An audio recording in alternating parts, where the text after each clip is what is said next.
Assalamualaikum warahmatullahi wabarakatuh. Waalaikumsalam warahmatullahi wabarakatuh. Perkenalkan, nama saya Feby Purnamasari, mahasiswi Universitas Muhammadiyah Profesor Dr. Hamka, Fakultas Keguruan Ilmu Pendidikan, Program Studi Pendidikan Bangsa dan Sastra Indonesia. Pertama-tama saya ucapkan terima kasih kepada Kitami Ma'ruf selaku Kepsek SMA Taman Made 1. Yang kedua, Bapak Muhammad Novianto sebagai Pamong SMA Taman Made 1. Dan yang terakhir adik saya, Andika Hasan. Lalu pertanyaan kedua, bagaimana cara pihak sekolah melakukan pendekatan mengenai karakteristik yang tersebut? Ini pertanyaan ini sangkut paut yang nomor 1 ya, Pak? Ya. Potensi yang ada pada anak dan kita menyadari bakat pada anak itu kan berbeda-beda ya. Ya. Jadi pengembangan diri pada anak-anak bukan hanya semata-mata di bidang akademik, tapi lebih banyak di non akademik. Kita tahu ada teori, teman saya punya teori dasar dan teori ajar seperti itu. Tidak mungkin orang punya kemampuan yang bagus semua di matematik misalnya. Tapi digali di mana kelebihan dia, apakah di seni, apakah di olahraga, apakah di keorganisasian yang lain, itu kita bisa mengambil mengembangkan keunggulan anak sesuai dengan talentnya masing-masing. Sehingga kalau meskipun dalam bahasanya akademiknya nggak unggul, tapi di hal yang lain ada keunggulannya banyak seperti itu. Itu untuk mengatasinya seperti itu. Tuh. Bapak, tadi kan Bapak menyebutkan prestasi. Apa aja prestasi yang pernah didapat oleh siswa Taman Madya dan apa aja lomba-lombanya? Boleh disebutkan? Detail-detailnya sih yang terbaru itu lomba menari Indonesia Menari yang ada 7 kota pelaksanaannya di Indonesia ya. Kita sebagai juara 2 yang pelaksanaannya di sini nih Grand Indonesia. Kemudian yang lain-lain olahraga yang terakhir itu futsal ya, futsal bola voli. Bola voli itu mewakili Kecamatan Kemayoran menjadi juara 2 untuk tingkat Jakarta Pusat, itu yang terakhir. Selebihnya yang paling banyak menyumbang piala adalah dari taekwondo. Itu di tingkat DKI banyak sekali piala-piala dari taekwondo, kejuaraan-kejuaraan. Pernah suatu ketika taekwondo itu dalam sebuah event namanya Genbi kalau nggak salah ya, Genbi Jakarta, menargetkan 6 piala, itu ternyata alhamdulillah sampai dapatnya 8 piala malah itu, melewati target, alhamdulillah. Ini karena ya memang penanganan yang serius ya dari pelatihnya sehingga bisa menghasilkan demikian banyak piala kejuaraan.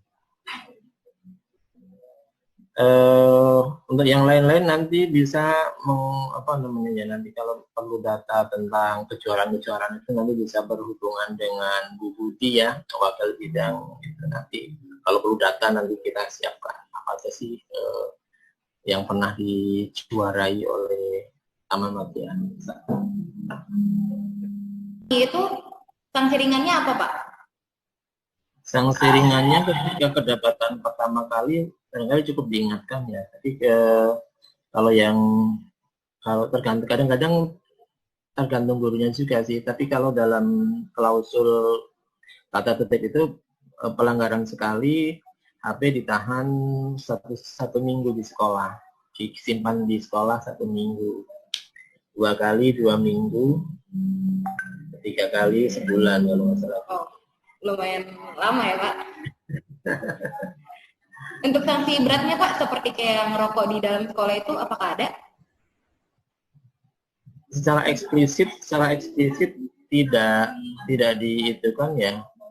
Kalau merokok ya secara eksplisit tidak diitukan, tapi itu termasuk pelanggaran berat. Biasanya langsung panggil orang tua biasanya. Pernah ya karena nggak mungkin kalau ngerokok dalam kelas ada gurunya, nggak mungkin gitu. Kedapatan terakhir, kasus terakhir itu kedapatannya dia mengupload ngerokok di kelas, mengupload di sosial media. Kita tahu, kemudian kita panggil itu. Kasusnya seperti itu. Kalau yang ketangkap basah itu nggak mungkin ada. Cari gara-gara ya Pak ya, diupload. Jadi mau ada mungkin pas momen istirahat atau apa, kemudian dia seru-seruan ternyata direkam, aneh aja. Masih ada tuh anak sekarang, lulus sekarang lulusan. Berarti kakak kelas saya ya Pak? Iya, adiknya di kelas. Bandel-bandel. Oke Pak, dari kasus-kasus ini kan udah punya sanksi Pak. Lalu apa di sekolah ini memiliki kegiatan rutin seperti ngikutin kegiatan kelurahan dan lain-lain? Apakah ada Pak? Kegiatan rutin yang sifatnya harian ada itu tadarusan, pembinaan karakter ya, untuk karakter religius gitu. Setiap pagi, kalau Senin upacara, Selasa literasi, kemudian hari Rabunya itu, Rabu sampai Jumat itu tadarusan setiap pagi. Tadarusan, kemudian dibacakan juga artinya gitu. Mudah-mudahan dengan seperti itu kita berharap bukan hanya sekedar kognitif yang itu tadi, mudah-mudahan menyentuh hati sehingga ke depan anak-anak menjadi lembut gitu kan, menjadi mudah menerima nasihat sehingga tumbuh menjadi orang yang lebih religius, kemudian bijaksana, kan seperti itu. Pendidik karakter apa saja yang dijadikan pembiasa di sekolah untuk menciptakan siswa yang berkarakter? Pendidikan karakter, pendidikan di Taman Madya itu sebenarnya kebiasaan sih ya, mandiri ya. Hidup dari seperti contohnya gini, dia sendiri itu menerapkan Go Green yang menyarankan semua siswa itu membawa tempat makan dan juga tempat minumnya itu Tupperware. Jadi di sekolah sih dan real dari nggak ada plastik, nggak ada botol-botol apa-apa, jadi nggak ada. Dan itu apabila ada yang membawa atau ada yang tidak membawa tempat makan, itu biasanya dikenakan sanksi. Itu biasanya kayak penyitaan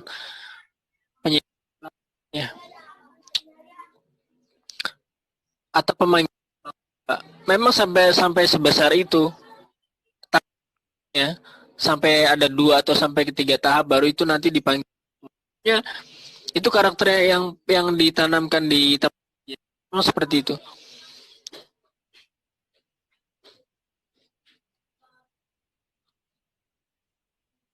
Sudah Pak? Iya.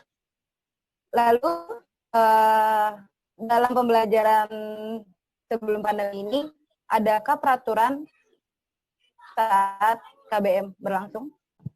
Lanjut Bang. Peraturan yang diberikan dalam KBM, khususnya saya yang mengajar kelas, itu sama seperti pada umumnya sebenarnya. Kayak dilarang ada yang membuat forum jelaskan. Saya lebih tepatnya gini, ketika saya masuk ke dalam, anak-anak itu yang benar saya baru masuk, saya memberikan aturannya seperti ini.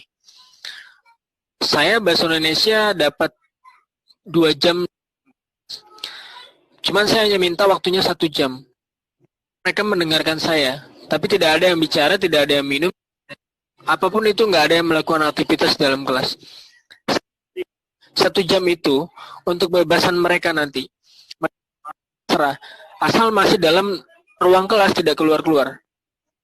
Saya memberikan cukup hanya 1 jam saja aturan itu. Karena menurut saya gini, kalau misalkan saya menjelaskan selama 2 jam tapi atau masih ada yang bercanda, itu akan tidak efektif. Jadi kesempatan untuk mereka menjelaskan 1 jam, kemudian saya 1 jam. Itu sih yang biasa saya terapkan kalau dalam BM.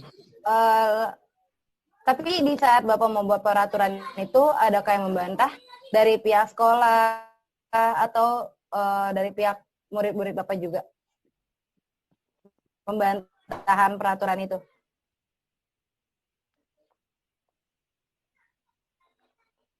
Kalau sejauh ini sih belum ada gitu ya. Saya juga pernah kan yang namanya di sekolah itu kan biasa ada program tahunnya itu berupa adanya pengawas ketika masuk. Saya memantau cara belajar, cara yang disampaikan oleh guru mata pelajaran di dalam kelas itu. Tapi ketika ada pengawas yang masuk, cara saya mengajar, cara saya memberikan aturan, memang sifatnya memang agak aneh. Tapi menurutnya saya pengawas itu sih ya, saya juga kurang tahu persis. Pengawas itu bilang katanya itu ya inovasi buat walaupun belajar hanya dengan 1 jam, mereka bisa memperhatikan itu sudah baik daripada 2 jam, tapi tidak tahu tuh. Itu sih komentarnya sejauh ini. Oke, baik. Berarti tidak ada yang membantah ya, Pak, dalam peraturan pengajaran ini. Kita lanjut dengan literasi, Pak. Di sekolah ini ada literasinya atau tidak? Lalu berjalan dengan lancar atau sedikit-sedikit ada, sedikit-sedikit menghilang? Capek gue. Sejauh ini, karena saya juga baru 2 tahun ya di Taman Media 1 dan belum lama juga. Lihat perkembangannya, kemudian saya coba komunikasikan dengan guru-guru yang sudah senior. Saya bicara mengenai digunakan di sini itu apakah terputus atau tidak. Ini masalah literasi tidak pernah Masalah literasi tidak pernah terhambat, putus di setiap tahunnya, bahkan sampai sekarang ini tidak pernah terputus. Mungkin beda konteksnya ketika pandemi ini ya. Hanya beberapa guru aja menerapkan literasi. Berarti masih terjaga ya Pak literasinya semenjak saya sekolah di sana sampai sekarang? Oke, baik Andika. Sebagai siswa di SMA Taman Media 1, bagaimana sih Andika menyikapi karakter teman-teman Andika di sekolah dan menyikapi karakter guru yang ada? Kalau buat menyikapi karakter teman-teman sih, Andika tuh orangnya introvert. Andika tuh lebih pendiam. Kita lihat dulu orangnya tuh kayak gimana. Misalnya kita perhatiin dulu orangnya. Misalnya dia introvert juga kah atau ekstrovert. Misalnya kayak gitu. Terus kalau misalnya kita udah tahu nih dia orangnya baru gimana. Misalnya yang ekstrovert suka ngomong kah, orangnya ceria. Nah, baru kita bisa tahu dia orangnya gimana. Nah, kita harus merhatiin dulu. Terus kalau misalnya introvert, ya berarti buat